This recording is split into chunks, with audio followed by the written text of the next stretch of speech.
Hello everyone and welcome to Callsign Charlie Models. Time for another unboxing, and this one is going to be a doozy. So today we have the Tamiya McDonnell Douglas F-4C or D Phantom 2.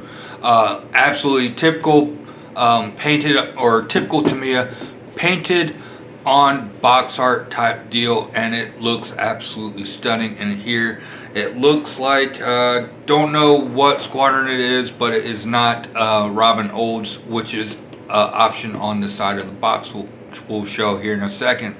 But again, absolutely beautiful box art on the front.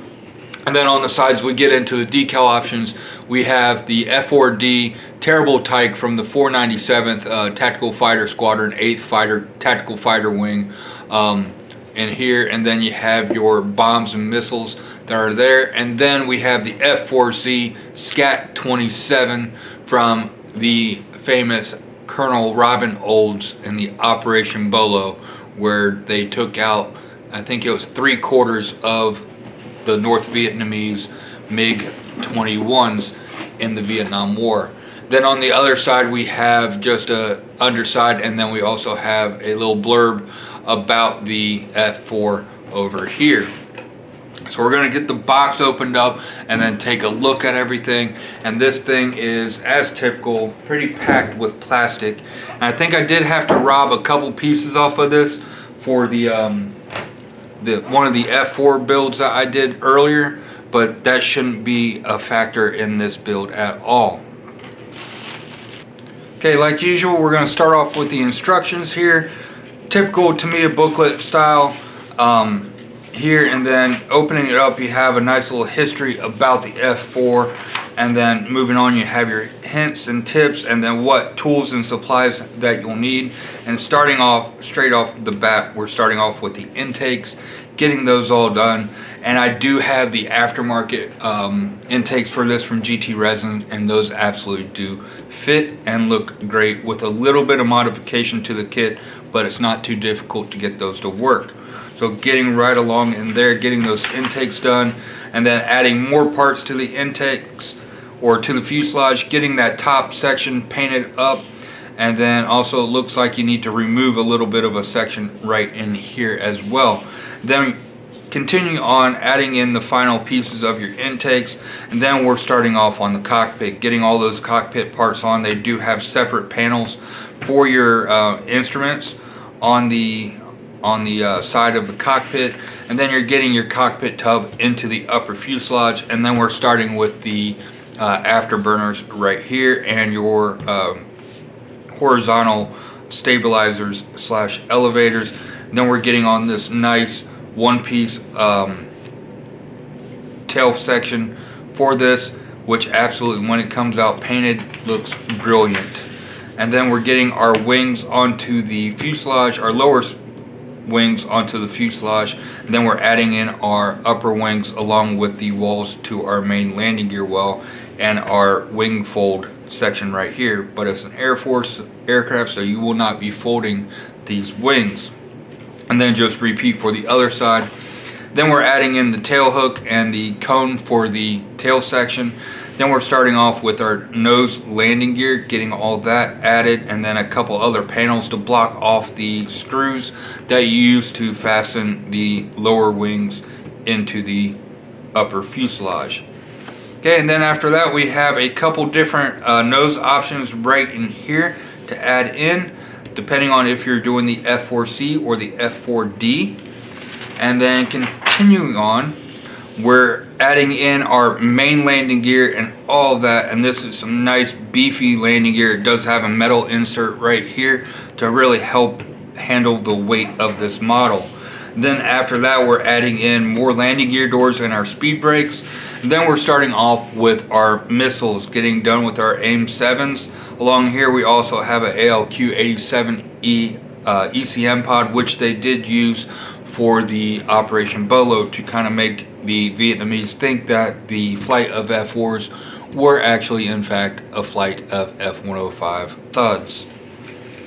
And then continuing on, working on the pylons, getting all those done, and your bombs. Depending if you're doing the Operation Bolo, you're not going to be adding bombs to this. and then multiple ejector racks, fuel tanks, and then getting all of your armament into the aircraft all along in here. Your fuel tanks, your triple ejector racks, all in there. And then we're adding in our outer wings and flaps, getting those all on and assembled. After that, we're working on our vertical stabilizer and rudder, getting the separate tail part on it here. You have the difference between the F-4C and the F-4D right here. And then we're getting that attached to the model. And if you're using the F-4D, you do have this antenna array to add onto the top of the fuselage. Then we have two pilots. We do have a decal for the seat cushion right here. And then moving on, we're adding in our ejection seats and our ejection seat rails. And the pilots, if you add the pilots in and their arms to help you fit in. And then after that, fine, I think this is close to the end. Yep. We're adding in our instrument panel combings and getting all those done. Those are going to look very nice when they are all done.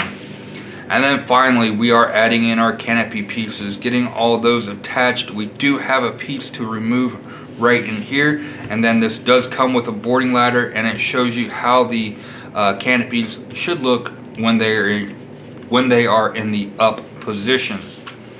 So applying the decals, getting all those on. We have the F-4D from the 435th Tactical Fighter Squadron, 8th Tactical Fighter Wing. And then we have another F-4D with a black bottom from the 497th Tactical Fighter Squadron, 8th Fighter Wing. And then we have Robin Olds F-4C from the 8th Tactical Fighter Wing right here. Pretty sure this is the one that I'm going to be doing. Even though I do like the black bottom from the F-4D, I do like the whole mission story behind Robin Olds F4. Then we have another F4. Actually, I think this is just the... Yep, alright, so this is the top and bottom profiles for your two different options with your decals right here. Then your last page, you have all of your sprue callouts right here. And again, last page right here, your sprue callouts. Alright, so going on with the decals, we know the F4 does have a ton of stencils right here, and it doesn't look like they have all of them included on this sheet. So there is an aftermarket set from, I believe it's AOA Decals, that does have all the decal or stencils, which I will be trying to get my hands on those for this sheet. But we will be using this sheet for the Robin Olds decals. They do look rather nice all along here, and they are all separate, unlike with the F4J where they blocked in a bunch of the stencils into one carrier film, which was a royal pain in the rear end. So alright, starting off with our ejection seats. Ejection seat detail does look rather nice. I know this kit is actually going up there in age. I'll look it up on ScaleMates while I'm editing this video and see what the actual birth date of this molding is.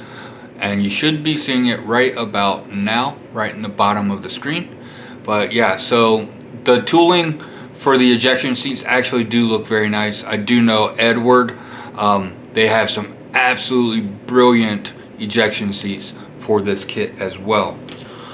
Alright, so now we have our top fuselage section. I can say this detail on this kit is absolutely amazing. There are no issues with any, well, alright, so you do have a little bit of a raised detail right along here that you'll need to take care of. It's from when they were molding it and it was just going over the curve. This is a common thing to happen, but again, some absolutely amazing detail all along in here, all along with these nice panel lines and rivet detail in here. And when you get this painted up and weathered, it absolutely looks amazing when it's all said and done. Then on the inside of the cockpit area, which is the only area you're going to be able to see, there is some nice kind of fabric texture detail to it. Let's see if you can see that in the camera right in there. But again, very nice detail all around, and this is nice and one piece, so you're not going to have to fight that center seam line that goes all the way down the back of this model. The seam line that you do have back here is going to be covered up by the vertical stabilizer, and you only have a little bit to take care of back on the very spine. So some very nice detail on that. Okay, so after that we get into a little box right here, and let's see what's in this box.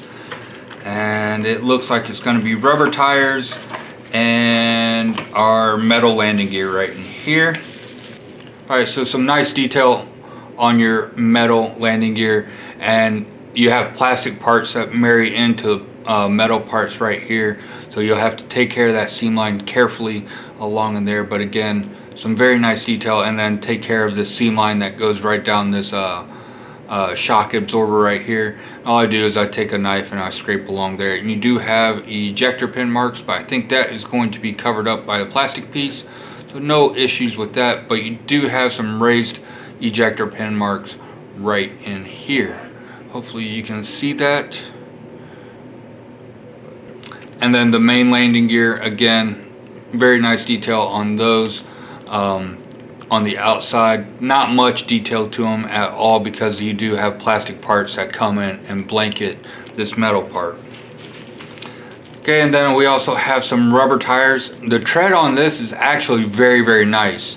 As you guys may know, I'm not a huge fan of rubber tires, but these do look very nice. The one downside of this is there is no sidewall detail like brands of Goodyear or Michelin on the sidewall of this tire. So that's the one downside of this tire right here. The tread is actually very nice.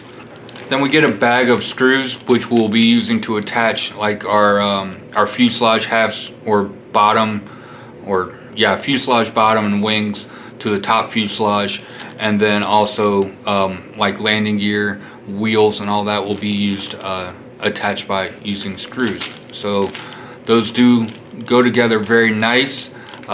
Make sure you save your Tamiya drills or screwdrivers that they give you in other kits, because I do not see one in this kit so far. Okay, so moving along, we got our wings, and again, absolutely amazing detail all on the wings right in here. No issues with any of those. And then on the intakes as well. Now the intakes, I do have the aftermarket intakes from GT Resin, and all this detail is taken care of on the intakes as well. And you don't have to worry about these ejector pin marks are on the inside of the intakes. Alright, so now we have the bottom half of the fuselage, and right in here, again, you can see absolutely amazing detail.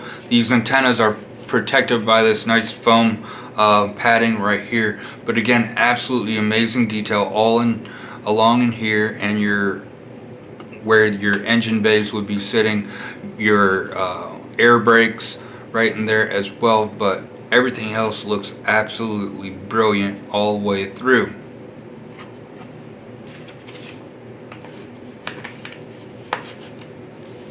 Alright, so up next we have our clear parts, and these look absolutely jaw-dropping beautiful. I mean, absolutely crystal clear, no issues with those at all.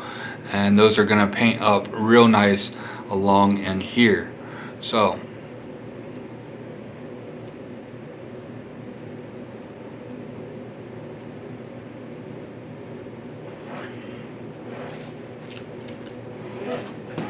alright, so we get two of these sprues, alright, and this is of your missiles, your fuel tanks, and your looks like your jet engine starting out. And the detail looks okay. There are better options out there now with the aftermarket Brazen engines from ResKit or Edward, and also there is a set from ResKit as well, along with the ejection seats as well.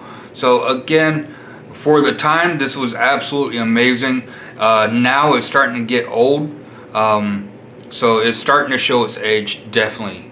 And you do have ejection pin marks right in these afterburner hulls as well. So again, this kit, it is starting to show its age with some of the detail on it. Alright, so we have another double sprue here, and it's our bombs and our wing pylons and our ECM pod and all of that. And also some other details. Looks like our ejector racks for our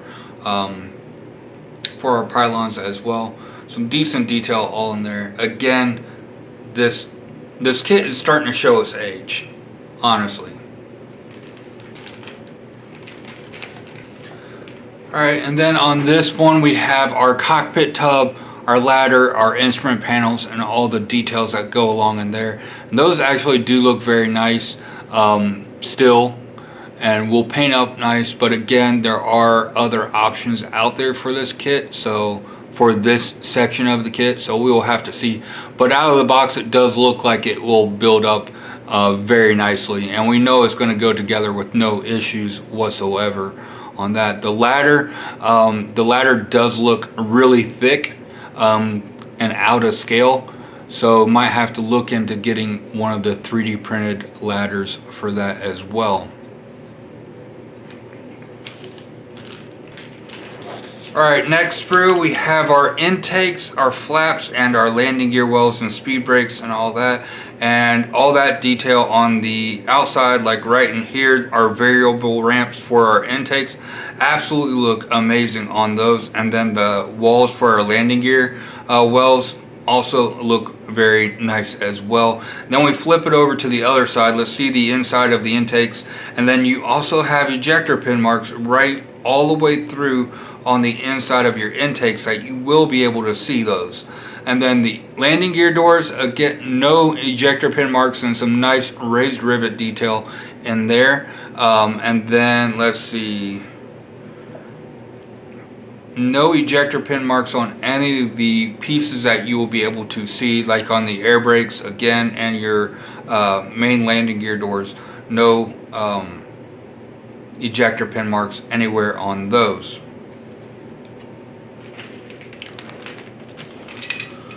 Okay, so what I said before about this kit not having a screwdriver, I was wrong. It was hidden inside of this piece, but this one does come with a screwdriver, and I'm hoping that I can find the extender that I have for this, because these are very small, and if you have large hands, trying to get that little screw using this little screwdriver is rather difficult. And going on to this sprue, absolutely nice detail again in here. You do have a center mold seam right along here, and you're going to have to cut off this connector nub right here. And like I said, this kit is starting to show its age. I hate to say it, but it is starting to look old with detail wise. It's, I mean, still great detail even for today. Is holding its age well, but it is starting to look old compared to what other people are even putting out. Even Tamiya is putting out absolutely amazing kits in 1/48 scale, and they have yet to release a new 1/32 tooling, and God knows how long.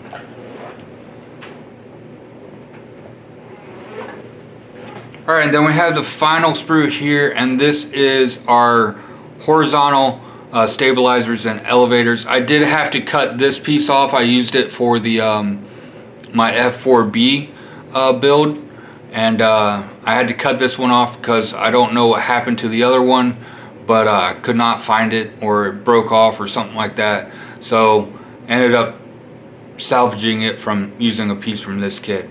But other than that, the detail in here does look rather nice. And then you have your different options for the tips of your vertical stabilizer right here. Then we flip it over to the other side, and the only piece that you're going to be able to see down here is your nose landing gear door, and you do have an ejector pin mark right in here. Alright, so that does it for the Tamiya 1/32 F-4C/D Phantom 2. And this one is starting to look old, but it still looks amazing. It's it's just I'm trying to keep this appropriate, so it looks amazing for its age, and it's still holding on well. Now, do they need to start looking at doing another tooling for it? Yes, 100%. Tamiya does need to look into start doing new toolings of all their 1/32 kits because they are starting to show their age. And compared to the recent productions from Tamiya, like their F-35 and their P-38 and 148 scale, which were absolutely amazing kits, and also their F-14, I really wish and hope that they start looking at revamping the 1/32 scale boom and start doing some new tools for all these classic kits. But they are, like I said, starting to show their age. They're still going to build up to be great looking kits when they're all said and done, but you have to sink a lot of aftermarket into it to get it up to date. I think that's just my opinion. If you think differently, feel free to comment. We can have a nice discussion in the comments with that. But again, like I said, I know this is going to be a beautiful kit. I've built one of the F4s. I built the F4J kit, but I converted it to be a B because the decals I had were for a B F4. So I know it builds up to be great, and I'm looking forward to building this one here in the near future. I'm hoping that our next club build off is for F4s, because if that's the case, I will be building this one as well. So I hope you enjoyed this unboxing, and hope you stick around for future unboxings. So with that being said, don't forget to like, share, subscribe, and hit that bell button for notifications of when I post new content. And until next time, have a great day and stay frosty, my friends.